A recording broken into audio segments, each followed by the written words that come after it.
izin untuk melanjutkan pelajaran bahasa Arab kita. Maaf, Irfan kita, sorry. Sorry, bukan bahasa Arab, ya. Irfan kita ya. Jadi kita hari ini kita akan belajar Irfan. Ya, ini tadi karena saya buka bahasa Arab ya, jadi sangkanya bahasa Arab. Jadi kita belajar Irfan pada malam hari ini, yaitu melanjutkan pembahasan kita tentang buku Imam Khomeini. Sebelum kita lanjut, perkenankan kami mewakili seluruh peserta Hikmah dan Irfan, Filsafat dan Tasawuf, mengucapkan selamat kepada saudara-saudara kita yang ada di Singapura atas hari ini merupakan hari kemerdekaan negaranya. Semoga Singapura tetap berjaya, Singapura tetap aman, sentosa, makmur seperti sekarang, dan selalu mendapatkan keberkahan dari Allah SWT untuk seluruh penduduk dan pelancong-pelancong atau pengunjung-pengunjung yang ada di dalamnya. Kita masuk ke screen untuk meneruskan pembahasan kita Irfan atau kata tasawuf. Mari kita masuk ke screen. Nah, jadi terakhir tanggal 22 Agustus ini ya pembahasan kita. Jadi kita ulangi sedikit dari sini. Halaman 101. 101. Jadi kita ulangi sedikit dari sini. Imam Khomeini menulis, demikian pula seorang pesuluk. Jadi ulangi lagi bagi yang baru bergabung. Pesuluk itu adalah orang yang melakukan perjalanan suluk. Suluk itu perjalanan rohani kepada Allah Subhanahu wa taala, namanya suluk. Kalau bahasa Arabnya orangnya namanya salik.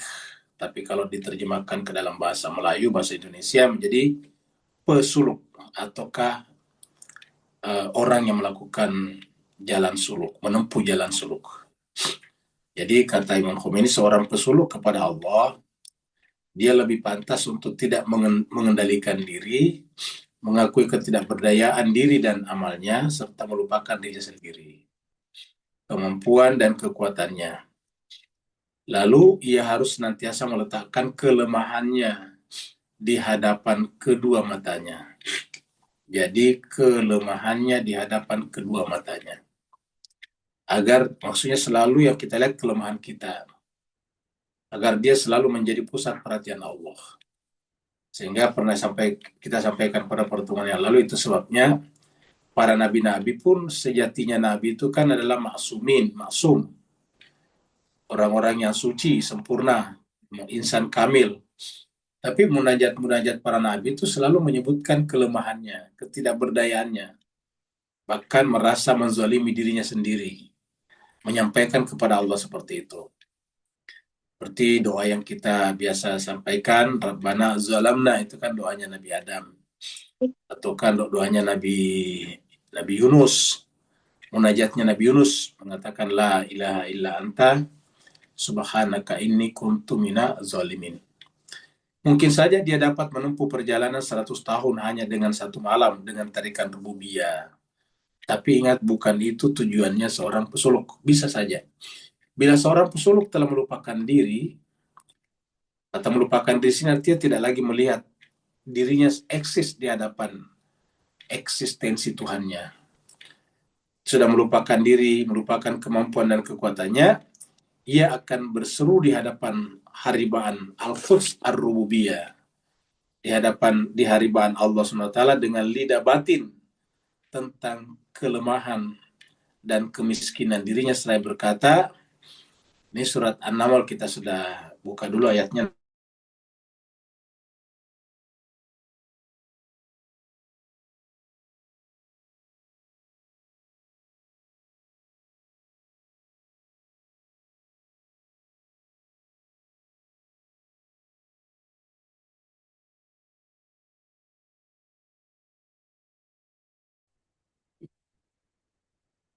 Mohon maaf ya sekalian, tadi ternyata keluar ya.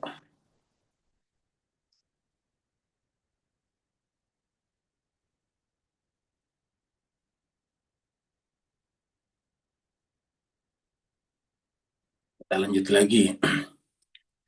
Ini kita sudah bahas dulu, ini adalah surat An-Naml ayat 62 ya. Yang ini banyak dibaca oleh umat Islam. Ya, jadi kalau kita buka di sini surat An-Naml ya.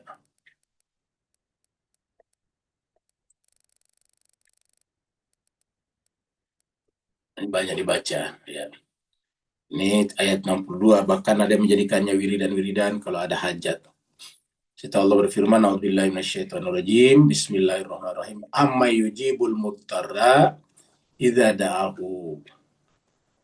Maka siapa tak lagi yang bisa mengijabah, memperkenalkan doa orang-orang yang al-muttara, mengalami kesulitan, kesempitan ketika berdoa kepadanya. Wa yakshifus su', dan siapa lagi yang bisa mengangkat keburukan.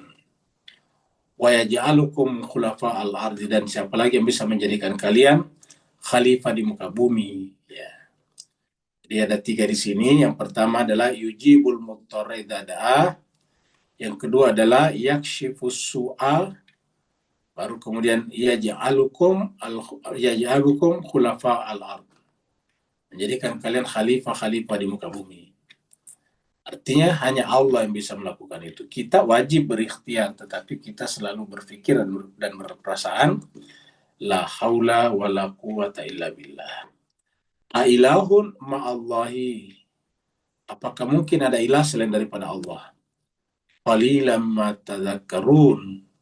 Sedikit sekali yang bisa mengambil pelajaran. Jadi sedikit sekali yang bisa mengambil pelajaran. Nah, ini disampaikan di dalam sini ya. Jadi sini 62 ya, bukan 61. Jadi ini adalah 62. Jadi 62 di sini. Sekarang kita masuk pada bagian baru 5 ya. Sekilas tentang adab-adab batin dan kalbu dalam berwudu. Jadi sekilas tentang adab-adab batin dan kalbu dalam berwudu. Sebagian adab yang berkaitan dengan soal ini tersurat dalam perkataan Imam Ali bin Musa Ar-Ridho. Jadi Imam Ali Ar-Ridho, ya, Imam Ali Ridho, yang haramnya atau kuburannya ada di Mashhad, di Iran bagian utara sana. Jadi yang belum pernah ke sana bisa diniatkan untuk mengunjungi pusara Imam Ali Ar-Ridho. Jadi ini adalah putra daripada Imam Musa Kazim. Ya, Ar-Ridho ini adalah gelaran untuk Imam Ali. Ya. Kalau Musa gelarannya Kazim, Musa Kazim. Ya. Anak daripada, jadi kalau kita tarik, Ali bin Musa bin Ja'far Sadiq bin Muhammad Al-Baqir bin Ali Zainal Abidin bin Al-Husain bin Ali bin Abi Thalib.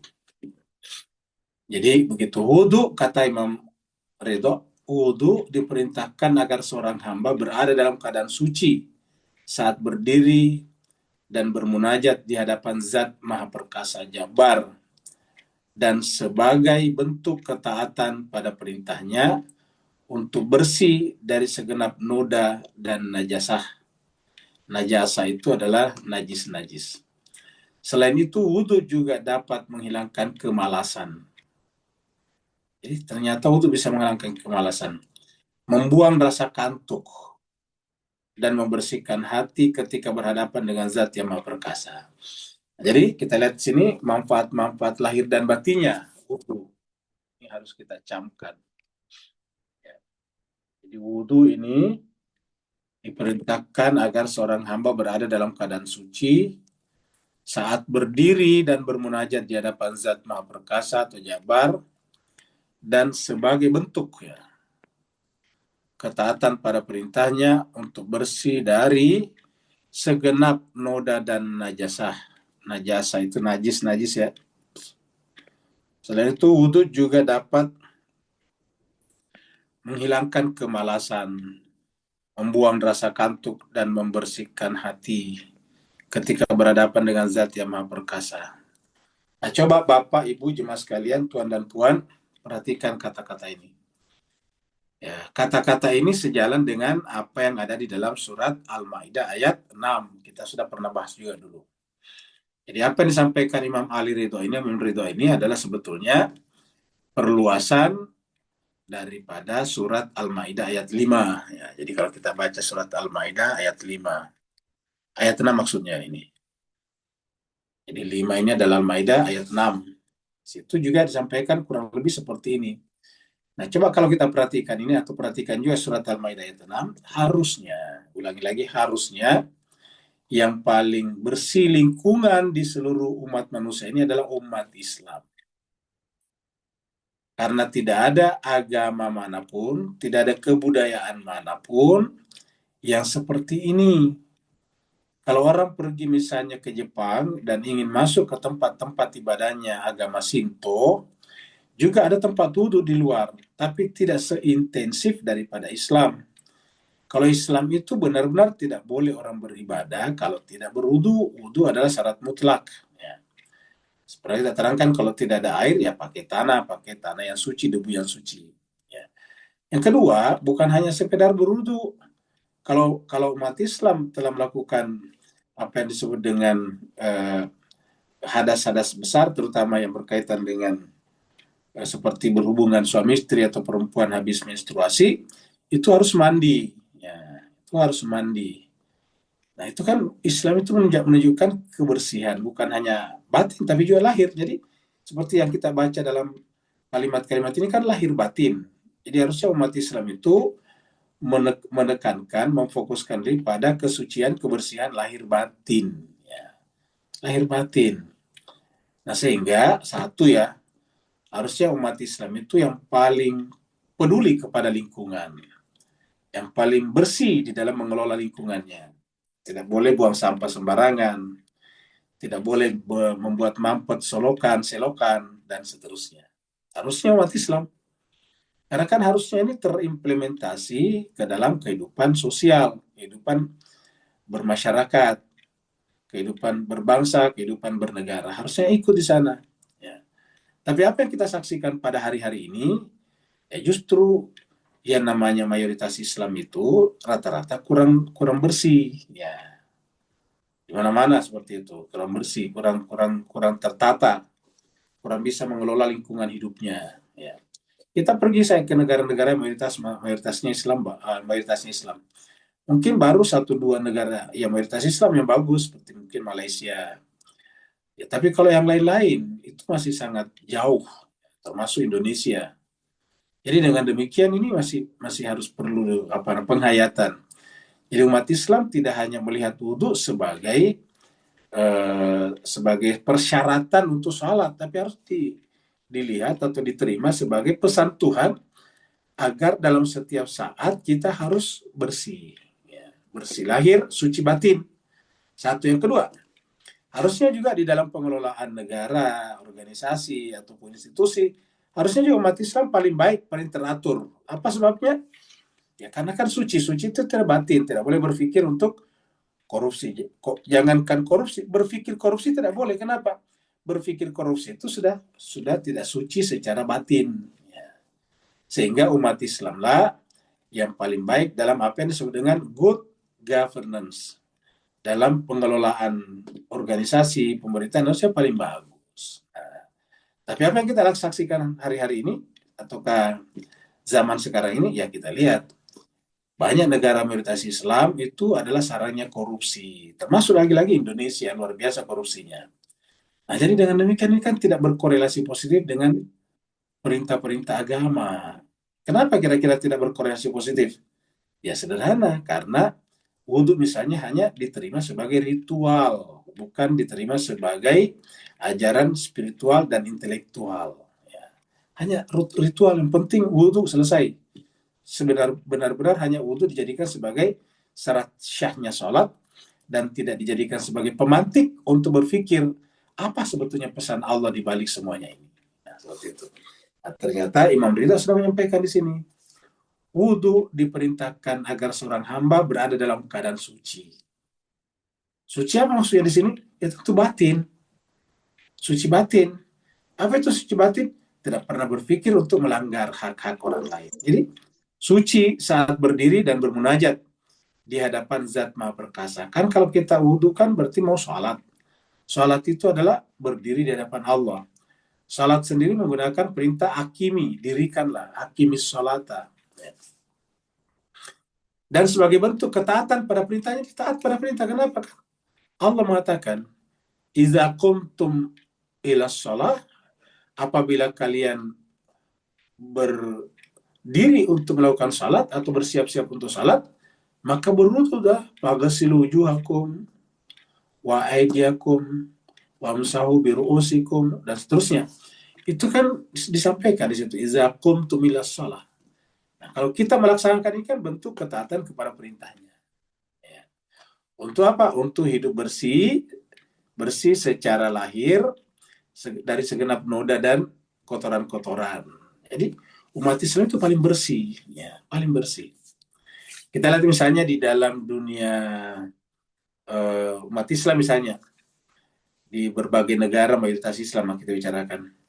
Itu kalau misalnya dalam resto-restonya atau dalam terutama yang kalangan menengah ke bawah, itu biasanya misalnya belum pakai sarung tangan, kalau misalnya melakukan amalan tindakan-tindakan apa namanya transaksi jual beli atau terutama penjual itu kan belum ke situ.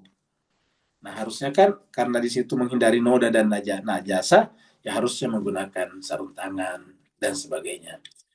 Ya, menggunakan apa itu namanya itu yang dipakai di badan. Nah itu harusnya kan dipakai begitu. Tapi saya serius sayang yang melakukan ini dan mewajibkan ini justru negara-negara yang bukan Islam. Dan ini sangat sangat disayangkan sebetulnya. Lagi-lagi pertanyaan kenapa? Ya itu tadi, wudhu hanya diterima sebagai ajaran ritual. Ya. Selain itu, wudhu juga dapat menghilangkan kemalasan. Ya. Apa sebabnya? Karena air itu sebetulnya membangkitkan semangat. Ya. Air itu menghidupkan. Ya. Karena aspek-aspek kemalasan itu artinya terjadi pasivitas, pasif di dalam gerak biologis kita. Nah, sementara yang menghidupkan biologi kita itu atau bios-bios kita itu adalah air. Nah, dengan demikian bisa diterima bahwa itu sebetulnya harusnya menghilangkan kemalasan. Tapi lagi-lagi kita saksikan bahwa yang paling kurang kompetitif dalam kehidupan ini adalah justru orang yang kelihatannya banyak berwudu, orang Islam terutama.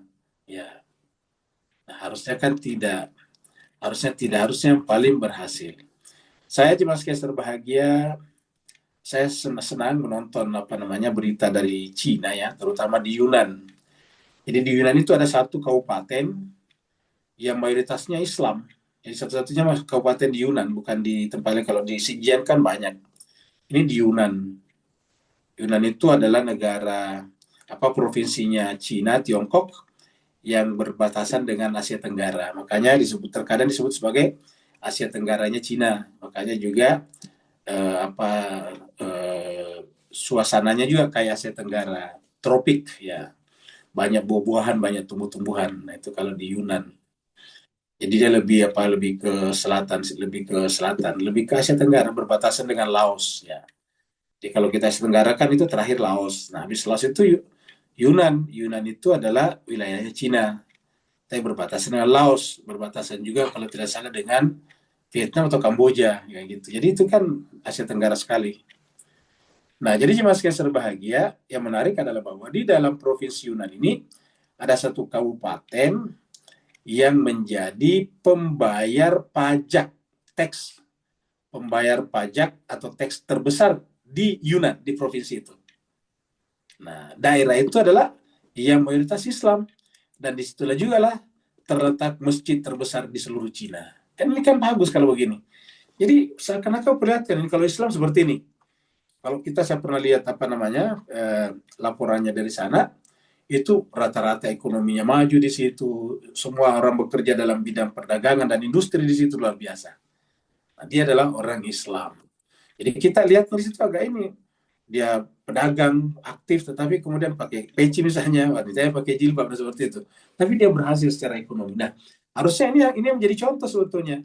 Jadi harusnya kalau dia umat Islam, ya tidak malas seperti ini. Kata Imam Ridho ini ya, ini kata Imam Ridho tadi. Ya, jadi harusnya wudhu itu menghilangkan kemalasan, kata Imam Ridho. Ya. Membuat rasa kantuk. Ya, rasa kantuk. Ya, rasa kantuk itu kan berkaitan dengan malas, sebetulnya sedikit-sedikit mau tidur. Dan membersihkan hati ketika berhadapan dengan zat yang maha perkasa. Jadi saya kira jemaah sekalian, ini menarik ini. Ya. Dan boleh jadi, boleh dikata, di antara sedikit negara Islam, hanya mungkin Iran yang termasuk mengamalkan ini. Kebetulan juga memang di Iran letaknya pusara suci Imam Ali bin Musa Ar-Ridho. Sampai di bagian ini, beliau telah menerangkan satu isu mendasar tentang prinsip wudhu. Beliau maksudnya Imam Ridho. Ya. Dan menggugah para ahli ma'rifat dan para pesuluk bahwa berdiri dan bermunajat di hadapan Al-Haq yang Maha Agung, yang Maha Tinggi, serta Maha memenuhi semua kebutuhan itu memerlukan serangkaian adab yang mesti diperhatikan. Jadi penekanannya di sini adalah adab, pentingnya adab. Ya, pentingnya adab. Jadi yang paling tinggi adabnya sejati, itu adalah orang Islam. Harusnya sejatinya yang paling beradab itu orang Islam. Adab itu bisa diartikan juga dengan akhlak. Adab itu ya semacam semacam etika lah kalau dalam bahasa Inggris, etika ya. Ya seperti itulah etika ya. Seperti contohnya misalnya adab di meja makan yang dalam bahasa Inggris dengan table manner, atau kalau tidak salah table manner. Nah itu kan harusnya adab ya. Adab. Nah inilah, tapi sayang cuma sekali bahagia. Lagi-lagi kalau kita lihat umat Islam itu, ya itu masih banyak umat Islam sekarang ini yang yang masih sangat rendah dalam bidang adab ini. Ya kita tidak merendahkan negara-negara tertentu, tapi kalau kita lihat pergi ke Bangladesh, Bangladesh itu kan mayoritas mutlak Islam, tapi masih sangat tertinggal jauh, masih kotor, masih, memprihatinkan. Jadi kalau seperti itu, padahal itu kan harusnya berkorelasi antara keberislamannya dengan kemajuannya, paling tidak keberadabannya. Ingat dari kata adab ini lahir kata peradaban. Peradaban itu tidak bisa dilihat hanya sekedar etika sebetulnya, karena peradaban itu adalah kemajuan dalam berbagai hal. Ya, peradaban. Seperti peradaban itu ditandai dengan kemajuan alat-alat transportasi. Bukan hanya transportasinya, tapi alat-alat teknologi transportasi, alat-alat komunikasi, teleportasi, dan sebagainya. Ya. Jadi itu harus ditandai dengan itu. Jadi kalau kita melihat yang namanya peradaban, pasti misalnya ditandai dengan kemajuan dalam bidang sains dan teknologi. Ya. Bila semua kotoran lahiriah atau kotoran fisik dan kemalasan mata indrawi saja sudah dianggap tidak pantas, ya coba lihat. Jadi di hadapan Allah berdasarkan Imam Ridho dan dikutip oleh Imam Khomeini di sini bahwa kotoran lahiriah ya. Jadi kotoran lahiriah ini, kotoran lahiriah fisik ya, maksudnya fisik lahiriah, kemudian kemalasan mata indrawi,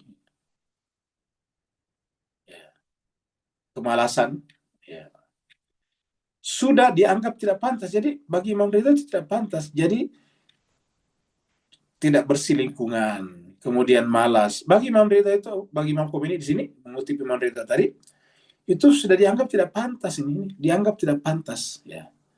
Jadi dianggap tidak pantas ya, untuk ada di hadapan Al-Haq ya. Jadi artinya sifat-sifat ini kotor secara lahir, malas secara mental, harusnya tidak pantas ada di hadapan Al-Haq. Ya. Tidak harus ada, tidak boleh ada di hadapan Al-Haq. Ya. Jadi cuma sekalian ini yang menyampaikan ini adalah Imam Khomeini mengutip tadi Imam Ridho di atas. Ya. Jadi bukan pernyataan pribadi, tapi pernyataan Imam Khomeini mengutip daripada Imam Ridho tadinya. Ya makanya jemaah sekalian berbahagia bagi yang pecinta, muhibbin daripada para keluarga Nabi, ya harusnya coba menerapkan ini dalam kehidupan sehari-hari. Ya. Karena yang mengatakan di sini Imam, ya Imam Ridho. Jadi itu dianggap tidak pantas untuk ada di hadapan Al-Haq. Maka kalbu yang merupakan inti, ingat, yang merupakan intinya manusia itu adalah kalbunya. Kalbu yang merupakan inti dari semua kegiatan ini pasti lebih tidak pantas menimbun semua kotoran dan noda maknawi manakala berhadapan dengannya.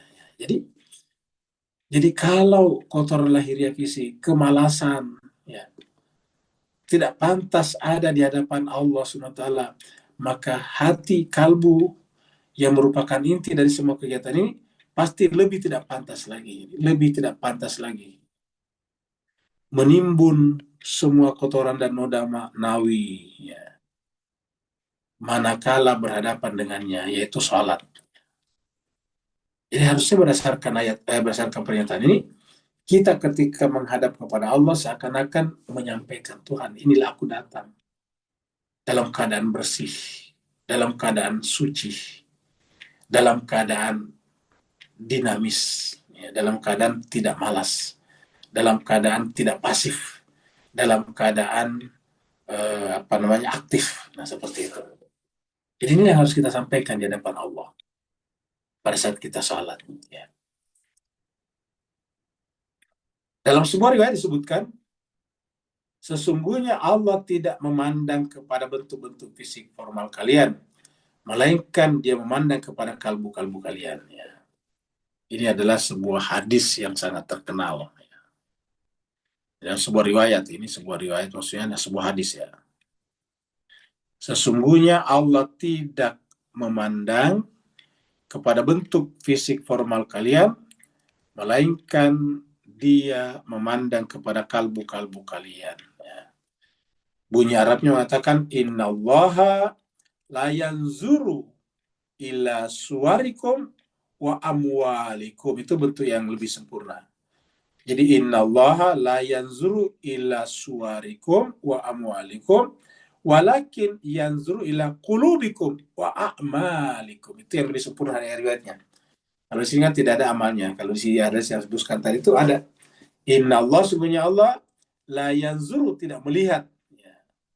La yanzuru kepada siapa? Ila, kepada suwarikum, bentuk-bentuk rupa kalian, fisik formal kalian. Wa amwalikum, dan harta benda kalian. Walakin akan tetapi yanzuru, Dia Allah melihat, ila qulubikum, kalbu-kalbu kalian, wa a'malikum, dan amal-amal perbuatan kalian. Hadisnya seperti itu. Ya. Jadi Allah itu tidak melihat kepada perbuatan. Jadi coba kita lihat hadisnya di sini, harusnya ada, ya. Nah, jadi kita dari sini melihat kepada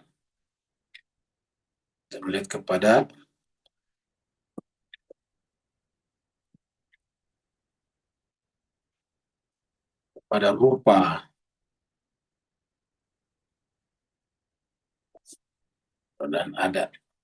Ini terlalu panjang kali ya, jadi ini susah nyarinya.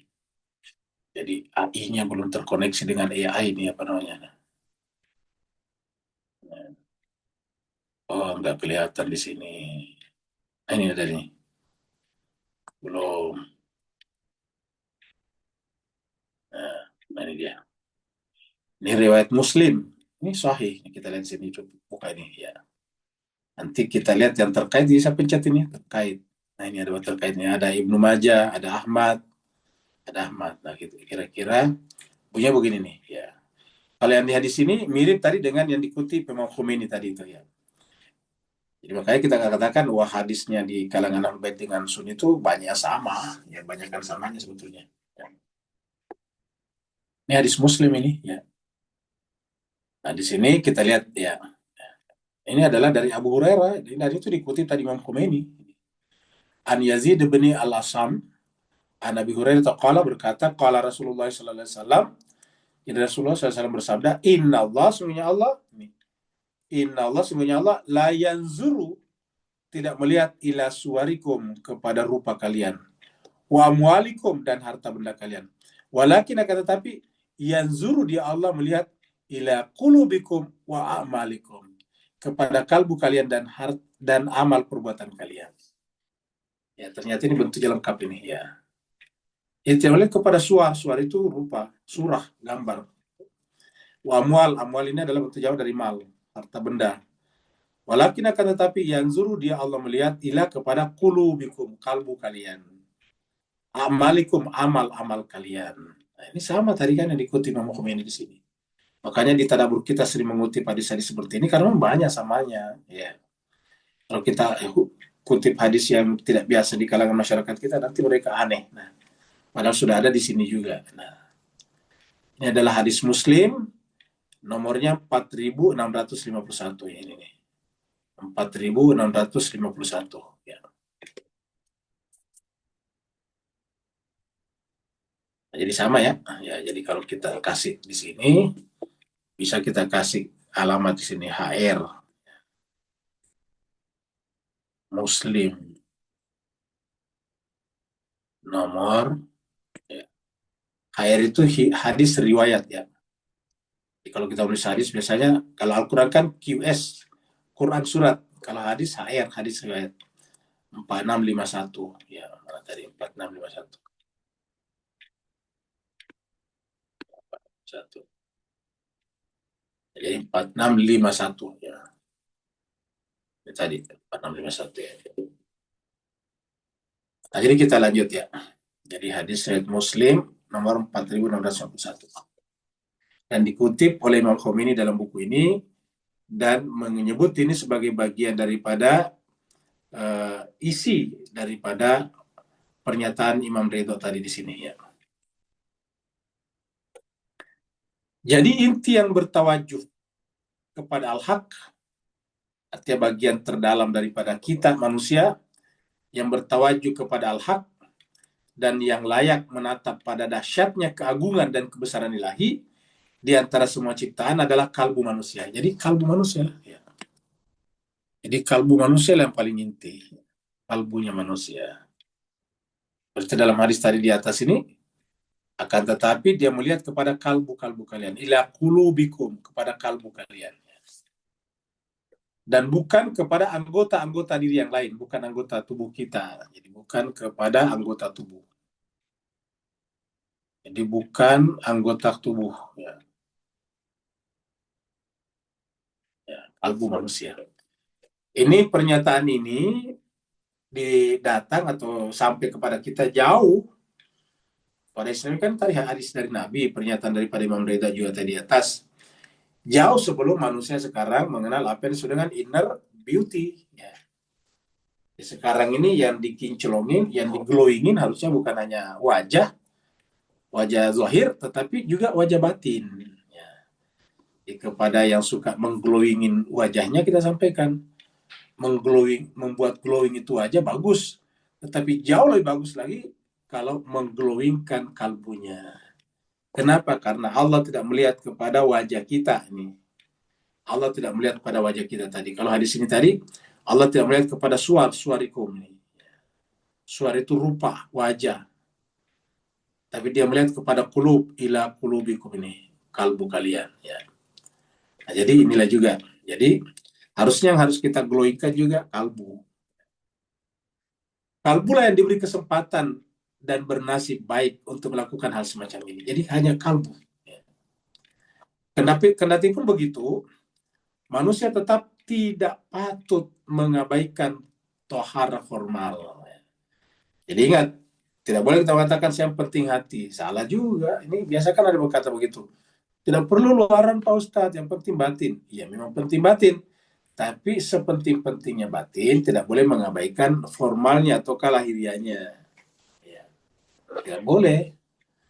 Ya, maka oleh sebab itulah, tohara secara lahiriah juga harus dilakukan. Secara ritual juga harus dilakukan. Walaupun tadi tidak boleh hanya berhenti pada ritual. Jadi kendati pun begitu, manusia tetap tidak patut mengabaikan tohara formal dan kebersihan lahiriah, sehingga ditetapkanlah tohara lahiriah untuk sisi luar manusia dan tohara batin untuk sisi batin manusia. Nah, jadi dan ini semuanya ada di dalam ayat wudu yang pernah kita terangkan dulu, ya ada di dalam ayat wudu. Ya. Jadi kendati pun begitu, manusia tetap tidak patut mengabaikan tahara formal dan kebersihan lahiriah, sehingga ditetapkanlah tahara lahiriah untuk sisi luar manusia dan tahara batin untuk sisi batin manusia. Kita ulangi kembali bahwa ini ada di dalam ayat yang berbicara tentang wudhu dan tayamum. Di surat Al-Maidah ayatnya 6. Ya. Jadi ini semuanya bicara tentang wudhu dan tayamum. Ini fatayammamu, tayamum. Ya. Tetapi setelah itu di akhirnya nih kita sudah pernah terangkan ini di akhirnya ya. Kita besarkan bagian akhirnya. Ya. Nah, ini di akhirnya nih ma yuridullahu. Wudhu ini Allah tidak bermaksud liyaj'ala untuk menjadikan alaikum atas kalian min haraj kesulitan. Allah tidak bermaksud mempersulit kira-kira gitulah. Jadi Allah menyuruh kita wudhu kalau tidak ada air pakai pakai debu yang suci. Tuhan tidak bermaksud untuk mempersulit kita. Mempersulit itu berarti aspek lahiriah. Walakin akan tetapi yuridu dia Allah menghendaki li untuk yutohirakum mensucikan kalian. Apa mensucikan di sini? Yaitu batin. Ya. Waliyutima dan menyempurnakan nikmatahu nikmatnya alaikum atas kalian. Sehingga dengan begitu la'allakum tashkurun. Mudah-mudahan dengan begitu kalian bersyukur. La'allakum tashkurun. Nah, jadi itulah. Jadi saya kira sudah tercover di dalam pernyataan ini. Jadi kita ulangi, wudhu itu bukan hanya untuk luaran. Karena kalau kita membersihkan luaran, tidak cukup dengan wudhu. Wudhu kan cuma 4 bagian. Wajah, tangan, kepala, dan kaki. Ya. Itu pun juga cuma separuh-separuh. Tangan hanya sampai siku. Kemudian kepala hanya sebagian saja. Ya. Kemudian kaki juga hanya sampai di mata kaki. Kan cuma sedikit. Ya. Dari ungkapan Imam Ridho tadi, tentang kebersihan atau ihwal kebersihan hati, sebagai salah satu faedah wudhu, kita dapat menyimpulkan bahwa wudhu memiliki sisi batin. Nah, ingat. Ini dari pernyataan Imam Ridho tadi menunjukkan bahwa wudhu itu punya sisi batin. Tidak bisa kita lihat dari sisi lahiriahnya saja. Jadi wudhu ini memiliki sisi batin yang berfungsi untuk membersihkan batin. Untuk membersihkan batin kita. Ya. Dan kaitan erat antara sisi batin dan sisi lahir. Serta alam nyata, syahadah, dan alam gaibnya. Dan kaitan erat antara sisi batin dan sisi lahir, serta alam nyata ataupun syahadah, dan alam gaib. Ya, seperti itu. Nah, jadi wudhu itu menjadi pengikat, menjadi jembatan yang mempertemukan atau tali yang mengikat antara sisi lahir dan sisi batin manusia. Seperti yang kita katakan tadi, umat Islam itu bukan hanya bersih sisi batinnya, tetapi bersih juga sisi lahiriahnya.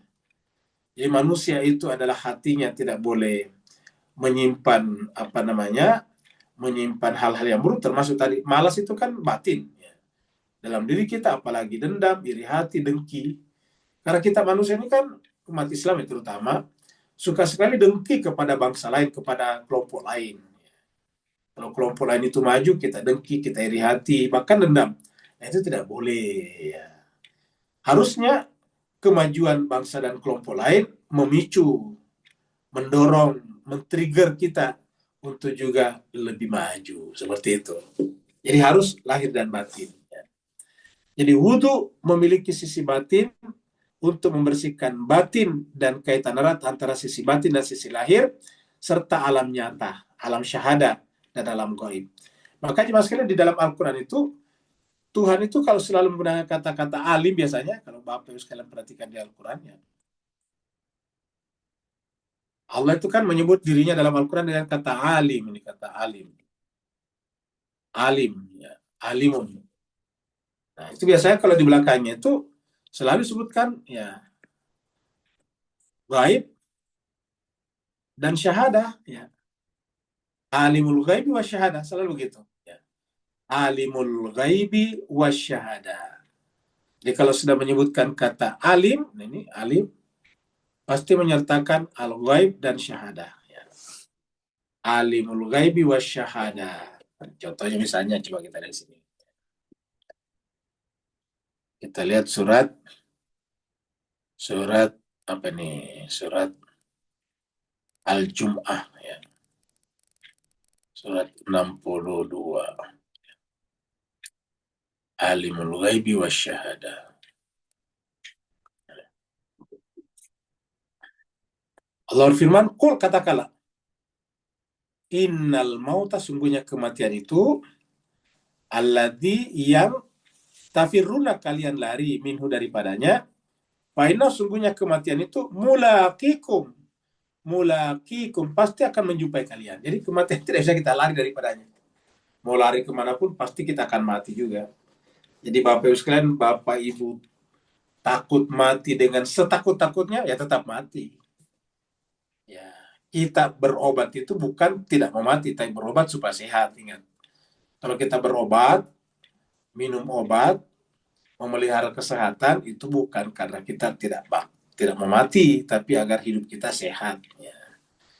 Karena kan nggak bagus kalau hidup kita hidup tetapi tidak sehat. Ya, harusnya hidup sehat. Jadi berobat itu bukan karena kita takut mati, karena kematian itu tidak bisa lari nih. Qul innal mautal ladzi tafiruna min, katakanlah bahwa kematian itu yang kalian lari daripadanya, fa'inna maka sungguhnya mulakikum. Kematian itu pasti akan menjumpai kalian. Jadi bapak-bapak, ibu-ibu, tuan-tuan, puan-puan, semuanya kita termasuk saya Al-Fakir ini pasti suatu saat akan berjumpa dengan al-maut, kematian. Ya. Ulangi lagi, kita semuanya pasti akan berjumpa, suka atau tidak suka, dengan satu kenyataan yang disebut dengan kematian. Fa'innahu mulaqikum. Pasti kematian ini menjumpai kalian. Nah, setelah kita mati apa? Tsumma, kemudian turaduna, kalian dikembalikan ila kepada alimil ghaibi wasyahada. Jadi alimul ghaibi wasyahada. Nah, dengan demikian karena Allah selalu menyebut alimul ghaibi wasyahada, harusnya kebersihan kita, kesucian kita juga menyangkut gaib, yaitu batin dan syahadah lahir. Jadi harusnya umat Islam itu bersih hatinya, bersih lingkungannya, seperti itu. Bersih tubuhnya, bersih pikirannya. Kan harusnya begitu Pak Bos sekalian. Ya. Nah, makanya tadi disebutkan kemalasan itu bagian daripada kotoran apa? Kotoran gaib, kotoran pikiran. Ya. Najasat bagian daripada kotoran syahadah lahiriah. Jadi umat Islam itu harusnya dua-duanya, lahir dan batin ini. Lahir batin ini. Karena Allah itu adalah alimul ghaib wa syahadah. Allah itu adalah maha mengetahui gaib dan syahadah. Gaib menurut siapa? Menurut kita, ingat. Di sisi Allah, di mata Allah tidak ada yang gaib ya. Kita ulangi, di sisi Allah atau di mata Allah tidak ada yang gaib. Gaib itu maksudnya dari sisi kita. Ya, syahadah dari sisi kita. Di mata Allah tidak ada istilah gaib dan syahadah. Semuanya sama saja. Di mata Allah semuanya namanya makhluk, baik yang nampak ataupun yang tidak nampak. Nah, setelah kita dikembalikan kepada Allah dengan melalui kematian, fayunabbiukum, lalu kemudian Allah menerangkan kepada kalian bima kuntum ta'malun, apa-apa yang kalian dulu ta'malun, kerjakan, amalkan. Jadi semua perbuatan yang kalian kerjakan adalah diberitahukan, dicatat, difailkan, disimpan, ada apa namanya, ada uh, ada catatannya lah di sisi Allah Subhanahu wa taala. Ya. Sehingga nanti akan dikembalikan semuanya kepada kita. Dulu namanya catatan, sekarang namanya CCTV, ya. CCTV, CCTV, ya. CCTV. Ya. Nah, jadi selalu ada semuanya. Ya. Nah, jadi intinya adalah Allah itu adalah mengetahui yang syahadah dan yang gaib. Ya. Dari hadis itu pula kita dapat menyimpulkan bahwa kesucian lahiriah dan wudhu formal merupakan bagian dari ibadah. Jadi kalau kita ibadah itu bukan hanya yang lahir, tapi yang batin juga. Jadi kalau kita salat itu terdiri dari dua sisi. Salat lahiriah itu adalah wudhu secara fisik, kemudian berdiri menghadap ke kiblat itu dari sisi fisik lahiriah. Ruku sujud membaca, bibir kita membaca ayat-ayat tertentu, surat-surat tertentu, Itu namanya lahiriah. Tapi batinnya apa? Batinnya adalah khusyuk. Ya, jadi batinnya adalah khusyuk. Ya. Apa itu khusyuk? Yaitu batinnya menyatu dengan Tuhannya. Karena salat itu adalah liqa, perjumpaan dengan Allah. Salat itu adalah liqa, berjumpa dengan Allah. Seperti dalam ayat ini. Surat Al-Baqarah ayatnya 45. Ya. Wasta'inu bis-sabri was-salah. Isti'analah, minta pertolonganlah kepada Allah melalui sabar dan salat. Bis-sabri was-salah. Wa inna, sungguhnya haknya salat yang didahului dengan sabar, la kabiratun, benar, lamnya taukid, benar-benar beratnya, perkara berat, perkara besar. Illa, kecuali alal khasyin, orang yang khusyuk. Ya, ini khusyuk. Siapa orang khusyuk di sini? Nah, ini dia. Yaitu alladzina, orang-orang yang yazunnuna, yang pada saat dia salat dia yakin annahum, sesungguhnya mereka itu dalam salatnya mulaqu rabbihim, liqa, menjumpai, menemui Tuhannya. Nah, jadi itulah khusyuk. Khusyuk adalah alladzina yazunnuna annahum mulaqu liqa rabbihim. Jadi dia berjumpa dengan Tuhannya. Ya. Nah, jadi kalau kita salat itu sedang berjumpa dengan Tuhan. Ya. Dan karenanya kita harus datang dalam keadaan bersih lahir dan batin. Karena lahir dan batin kita itu adalah makhluknya Allah. Tubuh yang kita pakai ini adalah ciptaan Allah. Ibaratnya gini, masa Tuhan berikan kepada kita tubuh kan tadinya bersih. Setelah itu kita kembalikan menghadap dalam keadaan kotor, kan pasti nggak, harusnya tidak cocok. Tuhan sudah memberikan kepada kita yang bersih. Bahkan itu bayi, bapak yang pasti biasa, terutama kita sudah punya, yang pernah punya bayi atau pernah punya cucu bayi. Kalau bayi baru lahir itu pasti aromanya enak. Ada bau apa namanya, aromanya sangat harum bayi. Walaupun tidak dikasih bedak, itu pasti.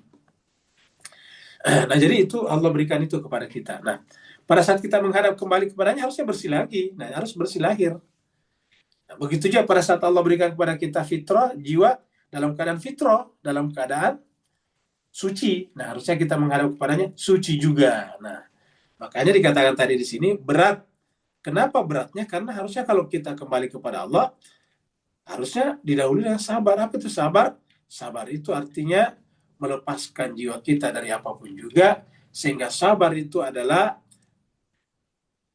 memuncakkan, memfokuskan jiwa kepada Allah. Itulah sabar sebetulnya.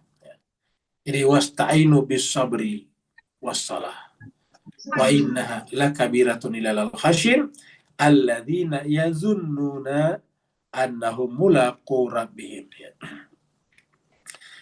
Jadi ulangi, dari hadis itu pula kita dapat menyimpulkan bahwa kesucian lahiriah dan wudhu formal, maksudnya wudhu yang formal itu yang teratur itu merupakan bagian dari ibadah dan ketaatan kepada Allah.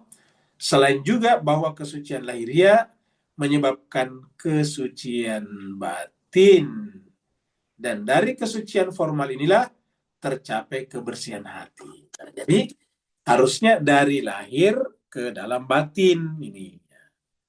Jadi kesucian lahiriah menyebabkan kesucian batin. Ya.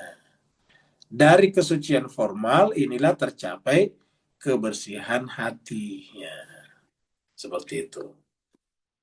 Kalau pepatah mengatakan dari mana datangnya lintah, dari sawah turun ke kali, dari mana datangnya cinta, dari mata turun ke hati. Kalau dalam ini adalah dari mana datangnya cinta, cinta kepada Tuhan, yaitu dari zohir masuk turun kepada hati.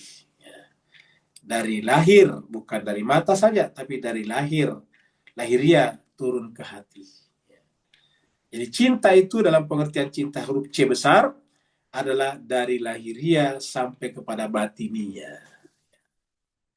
Makanya wudhu itu mencakup lahiriah dan batiniah. Jadi wudhu mencakup lahiriah dan batiniah. Jadi tidak boleh kita mengatakan saya tidak mau berwudu dalam pengertian menggunakan air ataupun debu suci untuk wajah, tangan, kepala, dan kaki saya. Nggak boleh berkata begitu. Apa sebabnya? Karena itu harus dilakukan. Namanya lahiriah. Cuma tidak boleh hanya berhenti di situ. Ya. Tidak boleh mengatakan, hati saya sudah bersih, sudah suci, sudah sempurna. Saya tidak butuh lagi wudhu secara lahiriah. Itu tidak boleh. Karena bagaimanapun manusia kita ini selalu, selama kita masih hidup dalam kehidupan ini, pasti terdiri daripada dua unsur itu menyatu, yaitu lahir dan batin. Jadi setiap kita menyaksikan yang namanya manusia, dalam dirinya itu ada utuh lahiriah dan batiniahnya. Kita sebut manusia itu, manusia yang kita bisa ajak berbicara ini, apabila ada lahiriahnya, ada tubuhnya, ya, ada bodinya, dan ada juga batiniahnya.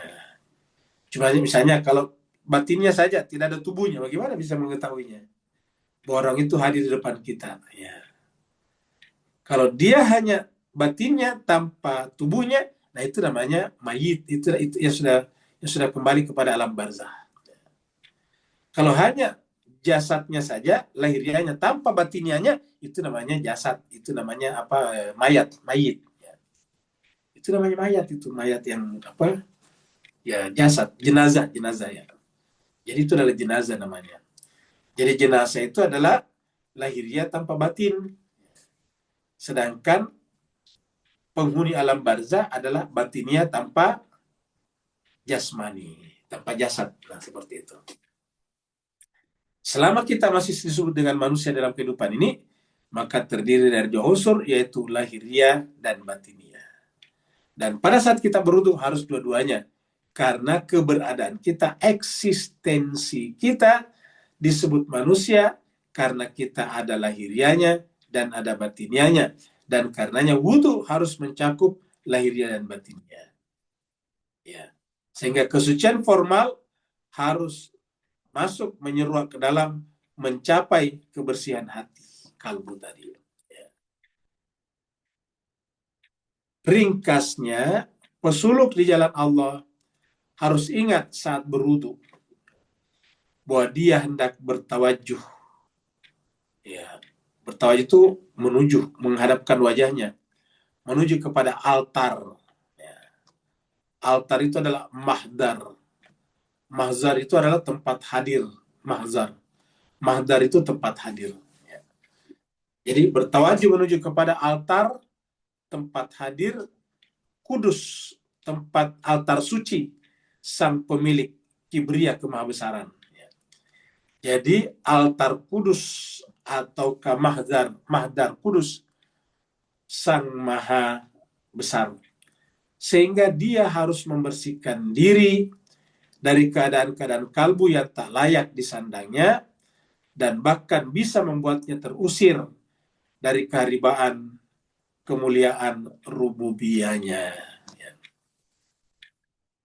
Jadi ada orang terusir dari sana. Ada mana bukti yang terusir? Ya iblis.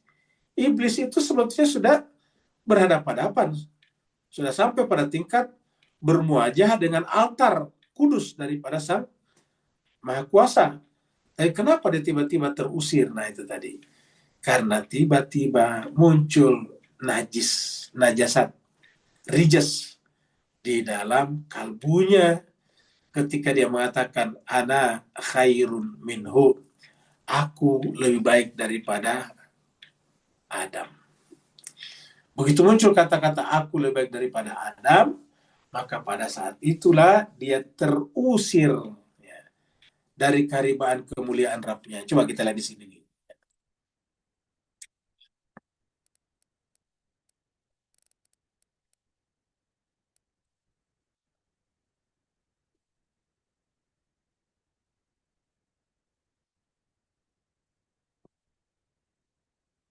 Walaqad khalaqnakum, dan sungguh kamilah menciptakan kalian. Semua kemudian sawwarnakum, membentuk kalian, ini membentuk rupa kalian. Ya tadi kata sawar itu adalah suar. Ya tadi hadisnya tadi suar.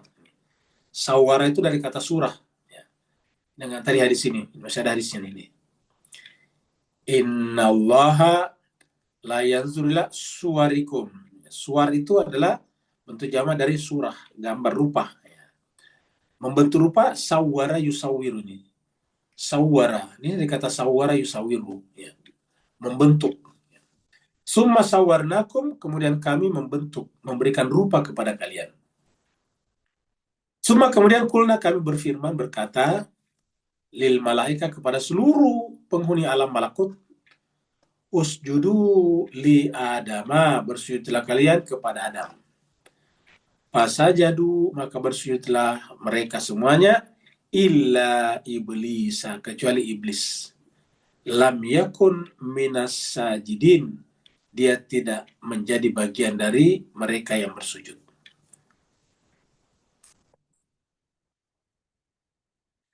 12. Qala, lalu Allah berkata, berfirman kepada iblis, wahai iblis saya tambahin ya. Ma mana'aka, apa yang menghalangi kamu? Wahai iblis, apa yang menghalangi kamu? Allah tasjuda, untuk tidak bersujud. Ketika amartuka, aku perintahkan kamu. Qala, iblis menjawab dengan percaya diri yang tinggi. Ana khairum minhu, aku kan lebih baik dari dia. Nah, aku khairum, lebih baik minhu, daripada dia. Khalaqtani minar, ya. Kau Tuhan yang menciptakan aku minar, dari api. Wa tahu, dan kamu ciptakan dia Adam minti, dari tanah. Ya. Qala, lalu kemudian Allah berfirman, fahbit, kalau begitu turunlah. Nah gitu. Turunlah minha, daripada kelompok orang-orang yang makhluk-makhluk suci. Jadi diusir dari golongan makhluk-makhluk Allah yang suci. Apa sebabnya? Fama yakunu laka anta takabara. Karena kalau bergabung di dalam golongan orang suci, tidak boleh ada kesombongan. Ya. Fama yakunu laka anta takabara. Tidak boleh ada takabur, takbir di dalamnya. Tidak boleh ada sifat kiber fiha, di dalamnya. Fakhruj, maka keluarlah ini. Diusir nih. Suruh turun, diusir lagi. Fakhruj, keluarlah ini tadi. Kata-katanya tadi sini, diusir nih. Ya. Jadi kemudian dia terusir dari karibaan kemuliaan rububiyahnya ya nih.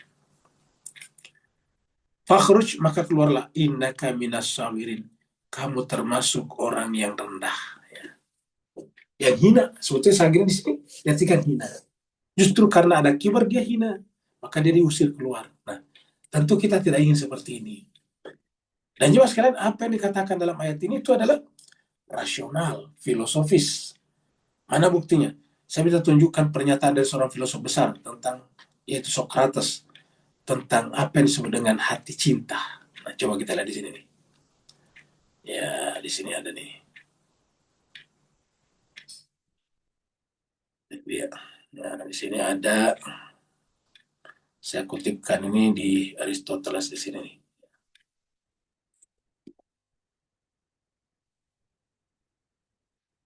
Ini Socrates bicara cinta, ya. Socrates bicara cinta, ya. Nah, coba kita lihat di sini nih. Nah, jadi ini Socrates bicara cinta. Ini Socratesnya, ya.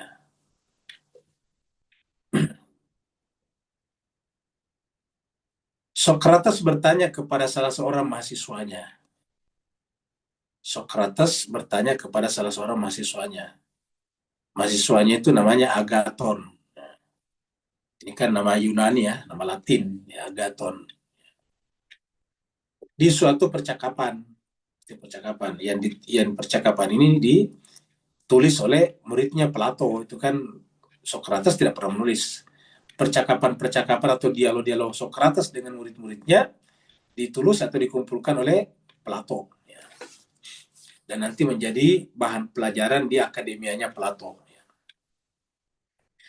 Jadi Socrates bertanya kepada muridnya Agathon, apakah cinta itu adalah sesuatu, something, atau bukan sesuatu, nothing, ya.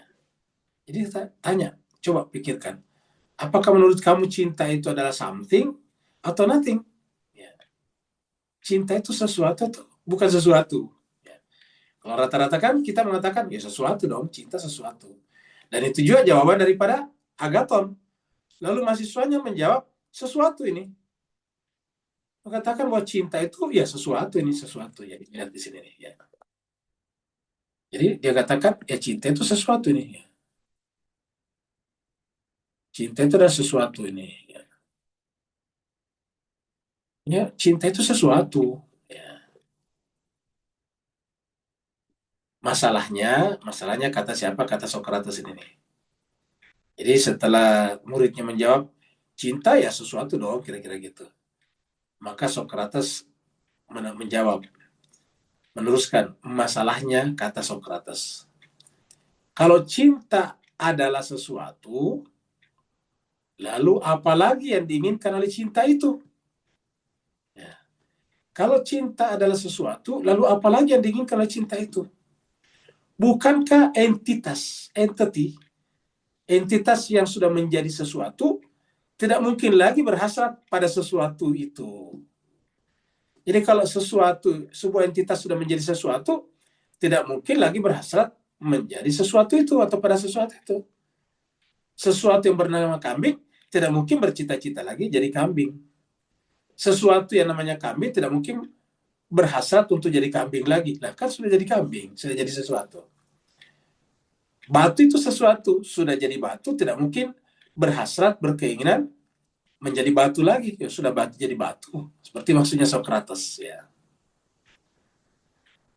Yang masuk akal bagi Socrates, cinta itu bukanlah sesuatu. Jadi cinta itu bukan sesuatu ya. Cinta adalah nothingness, ketiadaan. Jadi kata Socrates, cinta itu adalah bukan sesuatu, nothing. Sehingga dengan begitu, cinta adalah hasrat yang menggebu-gebu kepada sesuatu. Kan luar biasa kan? Oleh sebab itulah, karena dia bukan sesuatu, maka cinta adalah hasrat yang menggebu-gebu kepada sesuatu. Jadi cinta adalah hasrat yang menggebu-gebu kepada sesuatu. Cinta adalah hasrat yang menggebu-gebu kepada sesuatu ya. Dia. Ya. Cinta adalah hasrat yang menggebu-gebu kepada sesuatu. Ya. Bertolak dari argumen Socrates ini, manusia memang terkadang tidak bisa membedakan antara aku dan cinta. Aku adalah sesuatu. Jadi ingat, aku tadi anaknya, ingat tadi iblis. Iblis tadi berkata aku tadi ini, aku. Aku adalah sesuatu. Nah ini baru sesuatu nih. Jadi yang something itu adalah aku. Sehingga harus melakukan pengosongan. Nah gitu. Terhadap kesesuatuannya. Jadi aku adalah sesuatu, dia sudah merasa sesuatu, sehingga harus melakukan pengosongan terhadap kesesuatuannya. Kesesuatuannya. Makanya muncul kata-kata la haula wa la quwata illa billah. Itu kan pengosongan sebetulnya itu. Itu kata-kata itu adalah pengosongan. Ya. Jadi ulangi lagi, aku adalah sesuatu sehingga harus melakukan pengosongan terhadap kesesuatuannya, kesampingannya, ataukah to somethingness-nya. Jadi harus melakukan pengosongan terhadap kesesuatuannya tersebut untuk bisa sampai pada cinta. Ini kan luar biasa kan? Jadi kata Socrates ini, ya. Jadi kata Socrates, aku harus mengosongkan diri. Dia harus hilang. Dan dalam ilmu irfan, dengan hilangnya aku, dia baru bisa terserap dan masuk, menyatu dengan aku yang sesungguhnya. Aku yang sesuatu yang sesungguhnya, itu akunya Allah. Barulah terjadi cinta. Karena cinta artinya apa? Menyatunya antara yang mencinta dan dicinta. Jadi begitulah jemaah sekalian. Maka iblis diusir karena dia merasa anak aku ada, anak khairum minhu. Ya. Padahal tadi Socrates bukan sebelum Islam ya, sudah bicara seperti itu. Ya. Nah, jadi ulangi lagi, maka mereka terusir dari keharibaan kemuliaan rububiyahnya. Maka berupayalah untuk mengalirkan tohara, mengalirkan berupayalah untuk mengalirkan tahara lahiriahmu ke sisi batin dan jadikan kalbumu layak dipandang atau bahkan layak untuk ditempati olehnya, oleh Allah. Tadi, bagaimana bisa Allah bertempat di sana? Kalau kita mengosongkan diri kita. Kata istilahnya tadi Sokrates, kesesuatuannya harus dihilangkan. Kalau istilah irfannya, tasawufnya, harus melakukan tahalli. Ya. Baru tahalli, baru tajalli. Tahalli apa? Pengosongan. Bersihkanlah kalbu dari semua hal selain dari Allah. Dan keluarkan kesombongan tadi. Sifat-sifat Fir'aun. Dan cinta diri. Tadi cinta diri yang kita bicarakan. Jadi, cinta diri. Ya. Keluarkan sifat cinta diri. Ya, aku yang merasa dirinya tadi sesuatu. Yang merupakan sumber semua kotoran dari kepalamu hingga kalbumu layak dihadapkan kepada kedudukan ilahi yang maha kudus. Jadi baru kita layak untuk berhadapan dengan Allah yang maha kudus apabila kita sudah membersihkan jiwa kita dari semua jenis kotoran. Mudah-mudahan ini bisa memberikan secerca cahaya kepada kita, terutama kepada Al-Fakir ini, agar kita selalu berusaha membersihkan hati kita. Hari ini adalah tanggal 9 bulan Agustus 25. Kebetulan pada hari ini juga adalah hari ulang tahun Singapura. Makanya tadi kita ulangi lagi kepada ikhwan kita yang berasal dari Singapura, kita ucapkan selamat atas ulang tahun negaranya pada hari ini. Dan kita di Asia Tenggara, negara serumpun ini, Singapura, Malaysia, dan Indonesia itu kemerdekaannya sama-sama bulan Agustus. Yang berbeda cuma tanggalnya. Kalau Singapura ini 9 Agustus, Indonesia 17 Agustus. Yang saya tidak tahu Malaysia berapa kalau Malaysia ya. Tapi Agustus juga setahu saya. Ya. Nah, jadi kita, tiga negara serumpun ini adalah sama-sama kemerdekaannya Agustus. Terima kasih banyak yang mau bertanya, dipersilakan.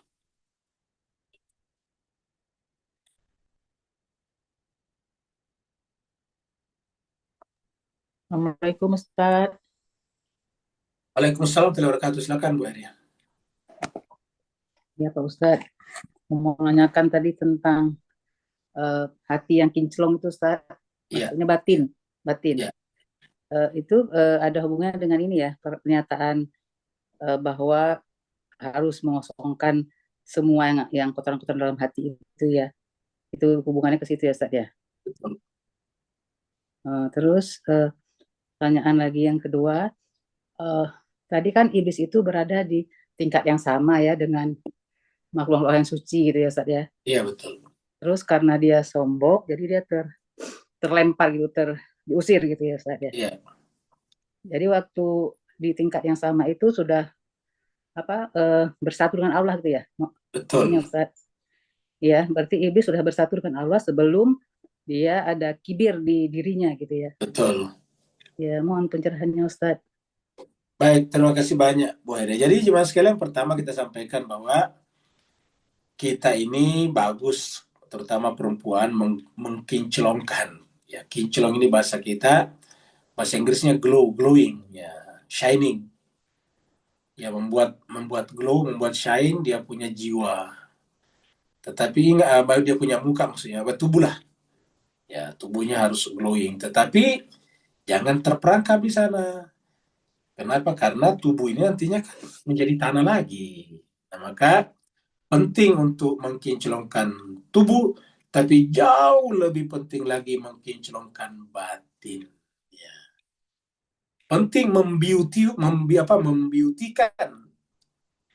sisi lahiriah kita, tubuh kita, tapi jauh lebih penting lagi membiutikan kita punya hati. Sehingga ada namanya inner beauty. Kenapa? Karena beauty-nya hati, glowing-nya hati dibawa sampai ke alam barzah dan pada mahsyar.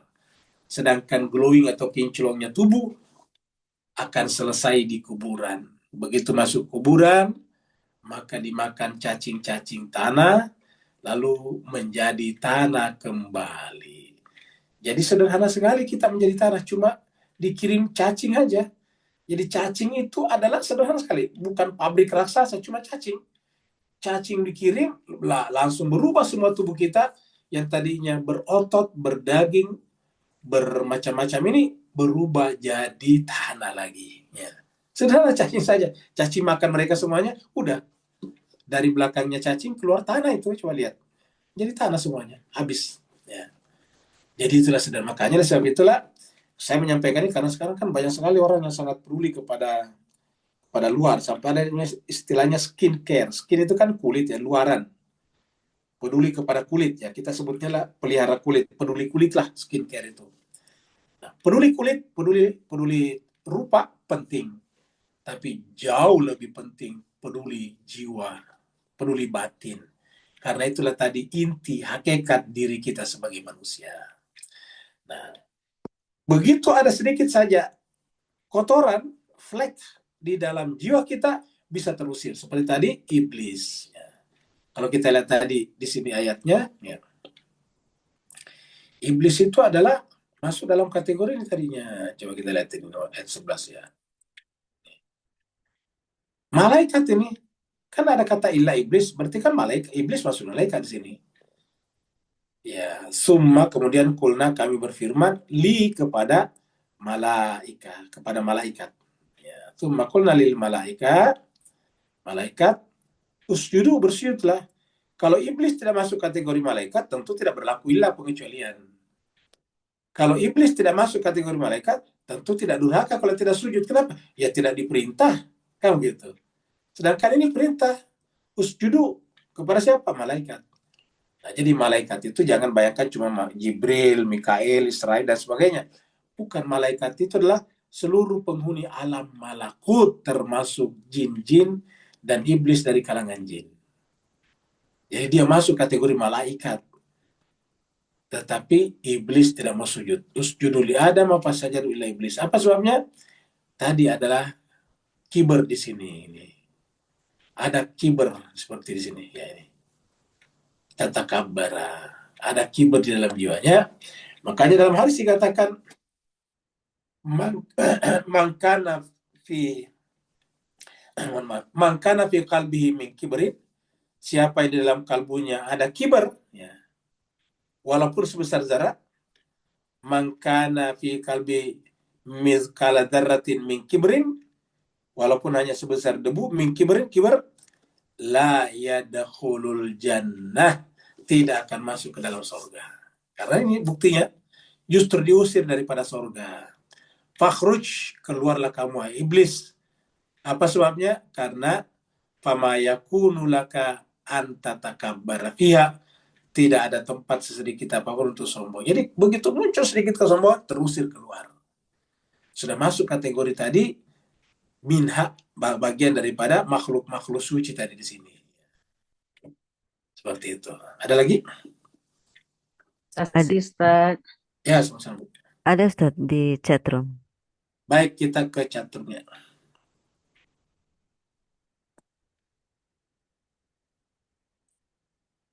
Ibu Samsa. Menjaga wudhu itu mengkondisikan jasad kita agar selaras dengan batin. Betul sekali. Selaras dengan batin kita yang secara fitrah memang condong kepada kesucian. Setiap saat ketika wudhu batal, perbarui lagi. Sebaiknya begitu. Ya. Maksudnya sedapat mungkin. Jadi kalau kita batal wudhunya bisa perbarui lagi. Paling tidak secara batin. Bagaimana cara memperbarui batin kita? Begitu kita sedikit saja merasa melakukan kesalahan, kehilafan, istighfar. Astagfirullah. Astagfirullahaladzim. Alladzi la ilaha illa huwal hayyul qayyum. Wa atubu ilaihi min jami'il ma'asi, durhaka maksiat. Min jami'il ma'asi wa dzunub. Ya, jadi sedikit saja kita istighfar. Nabi saja mengajarkan kepada kita istighfar 70 kali sehari semalam, menunjukkan bahwa Nabi pun tidak pernah merasa dirinya suci. Kesucian Nabi bukan pengakuan Nabi ya. Nabi suci itu bukan pengakuan Nabi, tapi Allah yang menyebutkan kesuciannya. Allah lah yang mengatakan, innama yuridullah liyudhiba ankum rijsa ahlul bait. Jadi bukan Ahlul Bait yang mengatakan kami manusia suci, bukan. Allah lah yang memberikan penjelasan bahwa mereka adalah manusia-manusia suci. Jadi saya kira begitu ya. Harus selalu kita memperbarui wudhu, lahir ataupun batin. Pernah dengar juga orang itu terlihat dari bekas wudhu di wajahnya. Saya kira betul. Kata wudhu di wajah itu kelihatan wajahnya itu berseri-seri, mengundang apa? Mengundang orang yang rajin berwudhu itu mengundang kita untuk memuji Allah, memuji Allah. Itulah sebetulnya yang dimaksud ini, yang ditanyakan Ibu Samsa ini. Inilah yang dimaksud di dalam, nah kita masuk dulu ke Al-Qurannya. Inilah sebetulnya yang dimaksud dalam surat Al-Fat. Ya. Ini yang dimaksud dalam surat Al-Fat, ya, surat 48. Ya, ayatnya 28. Ya. 29 ya. Ini ada kata-kata Muhammadun Rasulullah walladzina ma'ahu, dan orang-orang bersamanya asyidda'u alal kufar. Dia sangat tegas kepada kekufuran. Kata kufar di sini artinya perbuatan-perbuatan yang menutup hati, dia sangat tegas, dia menghindarinya. Ruhama'u bainahum, dan dia berkasih sayang di antara mereka. Artinya apa? Hatinya penuh dengan kasih sayang. Tarahum, kamu menyaksikan. Kata tarahum, kamu bisa lihat mereka. Rukan sujadan, kebersamaan, menyatu. Kata-kata rukan sujadan itu menyatu. Jadi orang Islam itu tidak suka perpecahan. Tarahum rukan sujadan, ya betaguna fadlan minallahi wa ridwana. Mereka semuanya hanya mencari karunia dan ridha Allah, tidak lebih dari itu. Simahum, tarahum, kamu bisa melihat simahum. Jadi ini berlaku, jadi kamu bisa melihat simahum, tanda-tanda mereka, fi wujuhihim, di wajah-wajah mereka, min atari sujud, dari bekas sujud. Kata bekas sujud di sini bukan lahiriah. Kalau lahiriah itu otomatis siapapun, walaupun dia orangnya itu seperti walaupun seperti Abdurrahman Ibnu Muljam yang membunuh Imam Ali, seandainya kita bisa berjumpa dengan Ibnu Muljam, saya kira pasti jidatnya hitam karena rajin sujud. Tapi bukan itu yang dimaksud di sini. Ya, sujud yang dimaksud di sini adalah merendah. Tidak boleh ada kiber. Tadi ingat tadi kata-kata Allah kepada iblis, kepada malaikat semuanya, usjudu li Adama. Ya, jadi itu merendah semuanya. Fasajadu, maka sujudlah ila iblis, kecuali iblis. Itu adalah bersujud. Ya. Nah, bekas sujud artinya apa? Kelihatan orangnya itu humble, merendah. Mukhbitin itu merendah. Ya, rendah hati. Ya, itulah yang disebut dengan min ataris sujud. Nah, ya. Jadi kita ambil contoh, apa contohnya? Kita ambil contoh misalnya saja yang paling gampang. Apa namanya? Ayatollah Ali Khamenei, rahbar pemimpin tertingginya Iran, ya, supreme leader. Bahkan bisa orang-orang non-Islam bisa mengaguminya, coba, luar biasa kan? Hanya karena ketenangannya, walaupun dia diperangi, wajahnya tidak pernah kelihatan kusut. Lihat aja, ya, tidak pernah lihat wajahnya kusut, tidak pernah lihat wajahnya mengeluarkan aura kemarahan, nggak ada. Nah, kenapa? Tarahum, kita loncat ke sini. Kamu bisa melihat simahum, ada tanda-tanda fi wujuhim, di wajah mereka, min atharis sujud, ya, bekas-bekas sujud. Luar biasa. Terima kasih banyak atas perhatian Bapak Ibu sekalian. Mohon maaf atas segala kekurangan. Walafu minkum. Wassalamualaikum warahmatullahi taala wabarakatuh. Waalaikumsalam warahmatullahi wabarakatuh. Terima kasih Bu Ayu, terima kasih Pak Ustadz. Selamat malam semuanya. Terima kasih semua. Assalamualaikum warahmatullahi wabarakatuh.